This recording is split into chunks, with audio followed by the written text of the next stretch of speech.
Bismillahirrahmanirrahiim waa Somali News. Maanta waxaan idiin soo gudbin doonaa Axmed Maxamed Islaam Axmed Madoobe oo ku soo wajahan caasimadda magaalada Muqdisho iyo weliba kala irdhowdii ay kala irdhoobeen asaga iyo Saciid Cabdullaahi Deeni oo garab ah Maxamed Cabdullaahi Farmaajo. Channelka haddii aad ku cusub tahay subscribe saaro. Waxaan soo gudbin doonaa 3 siyaabood oo sababay ama loo aaneynayo in beesha caalamka ay garwadeen ka noqoto Soomaalida dhexdeeda. Qodobka koowaad, in beesha caalamka Soomaalida ay u kala irdheyso. Number 1 waxaa sababay Maxamed Cabdullaahi Farmaajo maadaama xilkii uu ka dhamaaday intii talada uu hayayna uusan go'aaminin ama dalka uusan meel u jihaynin, taasoo sababtay in beesha caalamka ay iyadu garwadeen ka noqoto. Qodobka labaad waxaa sababay kala irdhow soo kala dhexgalay maamulada iyo madaxweyne Farmaajo, taasoo ah qof waliba qofkiisa ayuu u ololeynayaa.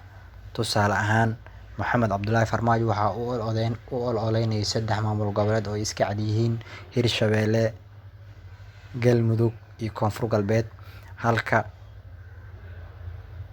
Jubbaland ay dooneyso Sheekh Shariif Sheekh Axmed, dhanka kalena Puntland ay dooneyso Xasan Sheekh Maxamuud. Taas ayaa sababtay kala irdhow iyo kala firdhid in la isku soo dhawaan waayo. Qodobka saddexaad isla waxaynu ku eedeyn doonaa Maxamed Cabdullaahi Farmaajo oo adeegsaday awood military, taasoo Soomaalida aysan ku habboonayn in awood military loo adeegsado. Ay tahay in loo adeegsado wada hadal iyo waan iyo wax isku dhex wadid dalkeenna, taas ay xal ku tahay. Haddaba maxaa laga baran doonaa?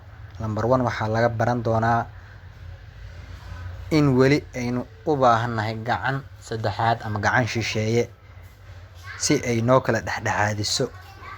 Sidoo kale waxaynu ka baran doonaa in qof waliba uu tiisa fiirsanayo. Maxamed Cabdullaahi Farmaajo iyo maamul goboleedyadaba dhammaantood ay eeganayaan kaliya ayaga mid khusayso oo aysan eegaynin danta guud ee dalka.